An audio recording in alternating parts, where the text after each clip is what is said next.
दौलतपुर नाम के छोटे से गांव में हर साल ठंड पड़ती थी, लेकिन इस बार ठंड कुछ अलग ही स्तर पर थी। जनवरी का महीना अभी शुरू ही हुआ था और ऐसा लग रहा था सर्दी अपनी चरम सीमा पर पहुंच गई हो। गांव के छोटे छोटे घरों की छतें सुबह ओस की जगह सफेद बर्फ की परत से ढकी होती। पेड़ों की शाखाएं मानो ठंड से सिकुड़ गई थी। सूरज भी ऐसा लगता था जैसे बादलों की मोटी चादर ओढ़े सो गया हो। ठंड का मौसम अमीरों के लिए तो बहुत ही सुहाना होता है, लेकिन गरीबों के लिए मुसीबत का पहाड़ टूटने जैसा है। ये ऐसे ही एक गरीब परिवार की कहानी है। गोपाल के परिवार पर ठंड का मौसम कहर बनकर टूटता है। हे ऊपर वाले, ये इतनी ठंड कैसे पड़ा रहे हो? इतनी ठंड में तो घर से निकलना भी मुश्किल हो गया है। लगता है इस बार ठंड कुछ ज्यादा ही बढ़ गई है। सच में ऐसी ठंड तो पहले कभी नहीं देखी। बाहर जाने का तो मन ही नहीं करता। ठंडी हवा बदन को चीरती हुई निकलती है।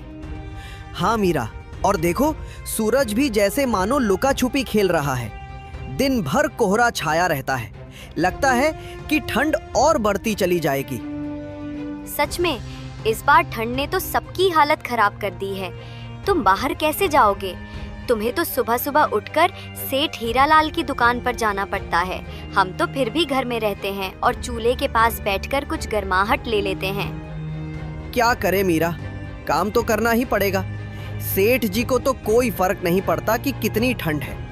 उन्हें तो बस काम समय पर चाहिए। अच्छा मीरा, तो अब मैं चलता हूँ, नहीं तो मालिक फिर से गुस्सा करेंगे।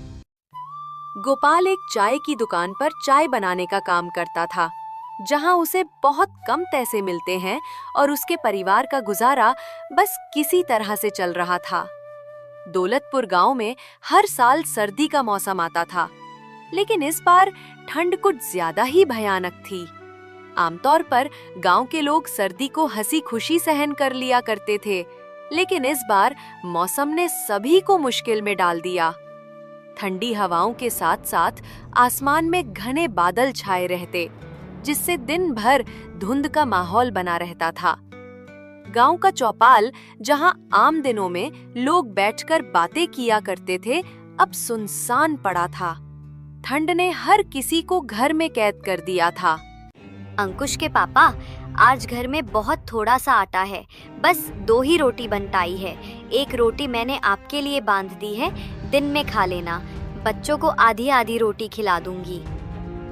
नहीं मीरा, आजकल तो मुझे दिन में भूख ही नहीं लगती। वो दिन छोटा होने लगा है ना, इसलिए मैं तो दिन में चाय पीकर ही अपना काम चला लूंगा। आज मालिक सैलरी देंगे तो शाम को आते वक्त मैं राशन लेता आऊंगा। तुम दोनों रोटी बच्चों को खिला देना।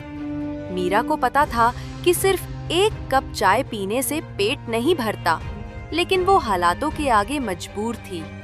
गोपाल घर से बाहर जाने के लिए निकलता है, लेकिन बाहर बहुत ठंड पड़ रही थी।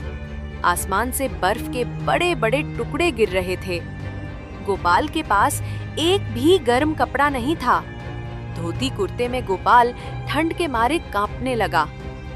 हे भगवान, बाहर तो बहुत ठंड है। इतनी ठंड में तो बाहर जाने की हिम्मत ही नहीं हो रही है।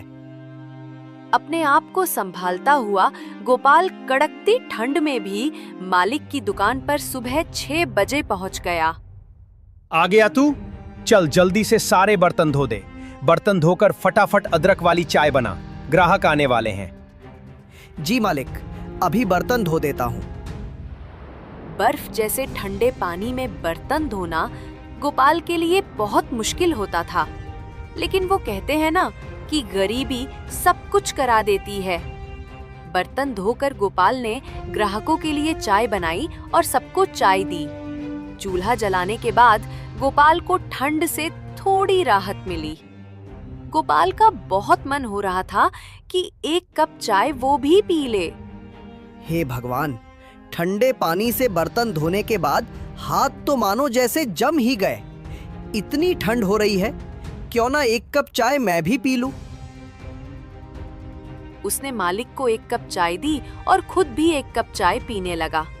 तभी मालिक ने उसके हाथ में चाय का कप देख लिया और गुस्से से भड़कने लगा।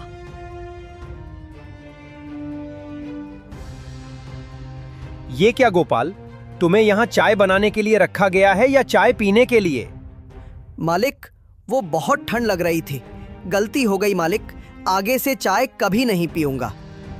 ठंड लग रही थी? आज तो मैंने तुझे रंगे हाथों पकड़ लिया। न जाने रोज तू कितने कप चाय पी जाता होगा।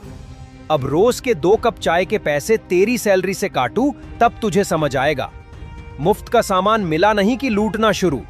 बेचारा गोपाल सैलरी काटे जाने की बात से बहुत दुखी हो गया। उसे नहीं पता था कि 1 कप चाय की उसे इतनी भारी कीमत चुकानी पड़ जाएगी। शाम को उसे मालिक ने आधी सैलरी दी। मालिक, मुझे माफ कर दीजिए, अब से मैं चाय नहीं पीऊंगा, लेकिन मुझे पैसे पूरे दे दीजिए। मैं सच कहता हूँ मालिक, आज मैंने पहली बार चाय पी थी। वो पहनने के लिए गर्म कपड़े नहीं है ना, इसलिए मुझे ठंड ज्यादा लगती है। अरे वाह, पूरे पैसे दे दूं तुझे और मुफ्त की चाय भी पिलाऊं? खोल कर नहीं बैठा, चल अब भाग यहाँ से। मालिक हीरालाल गोपाल को काम पर से निकाल देता है। काम से निकाले जाने पर गोपाल बहुत दुखी था। गोपाल ने आधी तनख्वाह से कुछ पैसे बचाकर घर के लिए कुछ राशन ले लिया और घर आ गया। घर आकर उसने मीरा को जब राशन दिया तब मीरा ने कहा, इस बार तो आप हर बार से बहुत कम राशन लाए हैं, क्या बात है जी? गोपाल ने मीरा को सारी बात बता दी। हे भगवान, तूने ये ठंड का मौसम बनाया ही क्यों? तुझे भी हम गरीबों के साथ मजाक करने में बहुत मजा आता है ना? तुम परेशान मत हो मीरा, देखना एक दिन सब कुछ ठीक हो जाएगा। ये कुछ पैसे मैंने बचा लिए, इन पैसों से तुम बच्चों के लिए गरम कपड़े और अपने लिए भी एक गरम कपड़े खरीद लेना। वो तो ठीक है, लेकिन आपका क्या? आप रोज एक पतले से कुर्ते में ही रोज काम पर जाते हैं, आपको ठंड नहीं लगती होगी क्या? आपको गरम कपड़ों की ज्यादा जरूरत है, नहीं तो आपकी तबीयत खराब हो जाएगी। इन पैसों से आप अपने लिए स्वेटर खरीद लीजिए। बच्चों के पास तो अभी पुराने स्वेटर हैं, उनसे उनका काम चल जाएगा। मैं तो ज्यादा समय चूल्हे के पास होती हूँ, मुझे तो ठंड कम लगती है। गोपाल बाजार जाकर उन पैसों से अपने लिए स्वेटर खरीद कर ले आया। मीरा जब खाना बनाती तो बच्चे ठंड से बचने के लिए चूल्हे के पास ही बैठे रहते। मैं बाहर जा रहा हूँ, देखता हूँ अगर कोई काम मिल जाए तो। खाली बैठने से कुछ नहीं होगा, इस बार तनख्वाह भी कम मिली है। जी ठीक है, ध्यान से जाइएगा और रात होने से पहले घर आ जाना, रात में ठंड बहुत बढ़ जाती है। गोपाल बाहर निकल जाता है। बाहर ठंडी ठंडी हवाएं चल रही थी। गोपाल काम की तलाश में आगे बढ़ जा रहा था। भैया, आपके पास अगर मेरे लायक कुछ काम हो तो दे दीजिए, मैं कोई भी काम कर लूंगा। ठंड में तो वैसे भी मेरा काम बिल्कुल ठप पड़ गया है, मेरा खुद का खर्चा नहीं निकल पाता, उसमें मैं तुम्हें कहां से सैलरी दूंगा भाई? मेरे पास तो तुम्हारे लिए कोई काम नहीं है। गोपाल काफी जगह काम ढूंढता है मगर उसे कहीं काम नहीं मिलता। हे भगवान, अगर काम नहीं मिला तो गुजारा कैसे होगा? गोपाल ये सब सोच ही रहा था कि तभी वहाँ पर एक बूढ़ी अम्मा आती है। बेटा, क्या तुम मेरी मदद कर सकते हो? मेरा घर यहाँ से कुछ ही दूरी पर है, ठंड भी बहुत है ना, और मैं भी बहुत थक गई हूँ। ये कुछ मेरा सामान है, इसको मेरे घर तक पहुँचा दो बेटा, तुम्हारा बड़ा एहसान होगा। ठीक है माताजी, चलिए मैं अभी आपका सामान आपके घर तक पहुँचा देता हूँ। गोपाल सामान उठाता है और अम्मा के साथ चल पड़ता है। ये लो अम्मा, आ गया तुम्हारा घर। अम्मा, तुम यहाँ अकेली रहती हो? यहाँ तुम्हारे साथ और कोई नहीं रहता? हाँ बेटा, मैं यहाँ अकेले ही रहती हूँ, मेरे परिवार में और कोई नहीं है, बस ये एक मेरी लक्ष्मी है। ठंड बढ़ गई है ना, इसलिए जंगल से कुछ लकड़ियाँ लेने गई थी, आते आते देर हो गई। वो तो शुक्र है भगवान का जो वहाँ तुम मुझे मिल गए। अच्छा अम्मा, अब आप लकड़ियाँ जलाकर आराम कीजिए, मैं चलता हूँ, मुझे घर के लिए देर हो रही है। ठीक है बेटा, लेकिन मैं चाहती हूँ कि तुम मेरी लक्ष्मी को भी अपने साथ ले जाओ। मैं बहुत बूढ़ी हो चुकी हूँ, मैं लक्ष्मी का ढंग से ख्याल नहीं रख पाती, इसलिए मैं चाहती हूँ कि तुम मेरी लक्ष्मी का ख्याल रखो। ठीक है अम्मा, अगर आप इतना जोर डाल रही हैं तो आज से मैं आपकी लक्ष्मी का ध्यान रखूंगा। बेटा, इसे चारा सही से खिलाना तो ये तुम्हें बहुत सारा दूध देगी। ठीक है अम्मा, जैसा आप कहो, मैं आपकी लक्ष्मी का बहुत अच्छे से ख्याल रखूंगा। इतना कहकर गोपाल लक्ष्मी को लेकर घर आ जाता है। जब मीरा ने गोपाल को गाय के साथ देखा तो वो बोली, अरे ये किसकी गाय ले आए आप? गोपाल मीरा को सारी बात बता देता है। बस इस तरह अम्मा ने इस लक्ष्मी को मुझे दे दिया और कहा उसका बहुत ध्यान रखना। अब हम इसका बहुत ध्यान रखेंगे, बिल्कुल अपने बच्चों की तरह। मीरा, रात तो होने वाली है, मैं सोच रहा हूँ कि लक्ष्मी के लिए कुछ हरी हरी घास ले आऊं। रात में अगर लक्ष्मी को भूख लगी तो हमारे पास उसे खिलाने के लिए कुछ भी नहीं है। जी हाँ, आप जल्दी से लक्ष्मी के लिए कुछ खाने को ले आइए। गोपाल जंगल की ओर निकल जाता है और लक्ष्मी के लिए ढेर सारा चारा लेकर घर पहुंचता है और लक्ष्मी को खिला देता है। कुछ देर बाद लक्ष्मी ढेर सारा दूध देती है। देखो मीरा, लक्ष्मी ने तो बहुत सारा दूध दिया है। इतना सारा दूध तो हम पी ही नहीं पाएंगे। लाइए, सबसे पहले मैं कुछ दूध की चाय बना देती हूँ। आज पूरा परिवार एक साथ बैठकर चाय पिएगा। आज हम सब एक गिलास गरम दूध पी करके सो जाएंगे, क्योंकि खाने के लिए अभी हमारे पास बिल्कुल राशन नहीं बचा है। इस तरह गोपाल का परिवार उस दिन लक्ष्मी के दूध से अपना पेट भर लेता है और सो जाता है।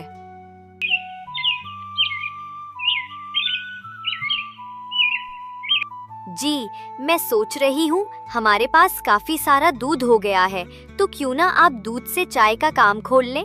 अभी ठंड का मौसम है तो आपकी चाय काफी अच्छी बिकेगी। तुम ठीक कह रही हो, मुझे चाय का स्टॉल लगा लेना चाहिए, लेकिन अभी तो हमारे पास स्टॉल लगाने के लिए भी पैसे नहीं हैं। एक स्टॉल लगाने में बहुत सारा सामान लगेगा और सामान को खरीदने के लिए तो पैसों की जरूरत होगी। जी, आप एक काम कीजिए, लाला राम से कुछ पैसे उधार ले लीजिए। जैसे ही हमारा काम चलने लगेगा हम उनके सारे पैसे वापस कर देंगे। ये विचार तो तुम्हारा बिल्कुल सही है। ठीक है मीरा, मैं आज ही जाकर लाला राम से कुछ उधार की बात करता हूँ। सेठ जी, मुझे कुछ पैसे उधार चाहिए थे। वो मैंने ठंड में चाय का काम खोलने का सोचा है, बस उसी के लिए कुछ पैसे चाहिए थे। जैसे ही मेरा काम चलने लगेगा मैं आपके पैसे वापस कर दूंगा। ठीक है गोपाल, तुम बहुत नेक दिल इंसान हो, इसलिए मैं तुम्हें बिना कुछ गिरवी रखे उधार पर पैसे दे रहा हूँ, पर मेरे पैसे समय पर चुका देना। जी सेठ जी, मैं आपके सारे पैसे बिल्कुल समय पर चुका दूंगा। आप मुझ पर विश्वास रखिए, मैं आपका विश्वास नहीं तोड़ूंगा। लाला राम गोपाल को पैसे दे देता है। पैसे लेकर गोपाल एक चाय का स्टॉल खोल लेता है। लक्ष्मी के दूध से चाय बहुत ही स्वादिष्ट बनी थी। चाय बनाते ही उसकी खुशबू आसपास में फैलने लगी, जिससे लोग उसकी दुकान पर पास आकर उसकी चाय का लुत्फ उठाने लगे। अरे वाह भैया, तुम चाय तो बड़ी ही कड़क बनाते हो। सच में भाई, मजा आ गया इसे पीकर। अब तो मैं चाय पीने रोज तेरे ही पास आऊंगा। तूने तो भाई मेरा दिल जीत लिया। इस तरह उसका चाय का व्यापार काफी अच्छा चलने लगा था। लेकिन उसी से कुछ दूरी पर सेठ हीरालाल का भी चाय की दुकान थी। हीरालाल को जैसे ही पता चलता है कि गोपाल ने भी अपना चाय का स्टॉल खोल लिया है, वो मन ही मन गोपाल से जलने लगा। अब गोपाल की चाय की बिक्री काफी अच्छी होने लगी। गोपाल की चाय में इतना स्वाद होता था कि अब हीरालाल के ग्राहक भी गोपाल के स्टॉल पर आकर चाय का मजा उठाते थे, जिससे हीरालाल की कमाई कम होने लगी। ये तो बहुत ही चालाक है। इसको मैं काम पर से क्या निकाला, ये तो मुझे ही टक्कर देने को खड़ा हो गया। लगता है इसको सबक सिखाना ही पड़ेगा। हीरालाल मन ही मन गोपाल से और जलने लगा था और अब वो उसका स्टॉल वहाँ से हटाने का उपाय सोचने लगा था। हीरालाल लोकल गुंडों को जानता था। उसने उन गुंडों को गोपाल को परेशान करने के पैसे दिए। सारे गुंडे शाम को गोपाल के स्टॉल के पास आए। क्या बात है साहब, चाय पीनी है क्या? चाय नहीं पीनी है, पैसा चाहिए। पैसा दे। यहाँ पर किससे पूछकर तूने ये स्टॉल लगाया? अब इस जगह के पैसे दे। चल अब जल्दी से पैसे निकाल, वरना यहाँ पर तुझे हम चाय का स्टॉल नहीं लगाने देंगे। पर साहब, मेरे पास तो पैसे नहीं है। अगर पैसे नहीं हैं, तो कल से तेरी स्टॉल यहाँ नहीं लगनी चाहिए, वरना तेरे लिए अच्छा नहीं होगा। पर साहब, मैं बहुत मजबूर हूँ और गरीब भी। अब मैं इतनी ठंड में और कहाँ स्टॉल लगाऊंगा? मेरे पास दुकान किराए पर लेने तक की पैसे भी नहीं हैं। ये सब बहानेबाजी हमारे साथ नहीं चलेगी। कल से तेरा स्टॉल यहाँ नहीं दिखना चाहिए।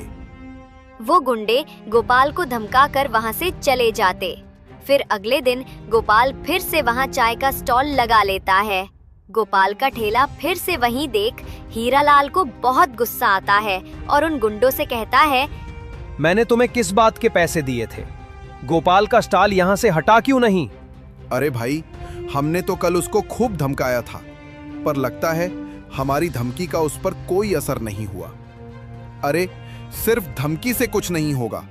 जब तक उसे 2-4 डंडे नहीं पड़ेंगे, तब तक बात उसके दिमाग में नहीं घुसेगी।